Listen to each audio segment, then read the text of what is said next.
tanggal 28 Juni 2021 pukul 09.15 pendidikan pembentukan Bintara Polri tahun anggaran 2020-2021 di SPN Polda Gorontalo dengan resmi saya nyatakan ditutup.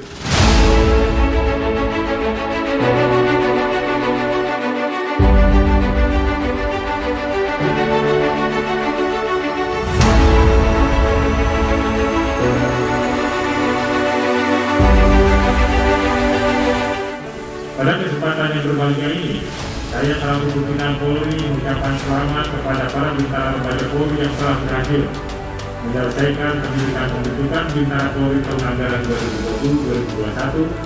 2020-2021 yang pada hari ini secara resmi dilantik menjadi anggota Polri dengan menyandang pangkat Brigadir Polisi 2.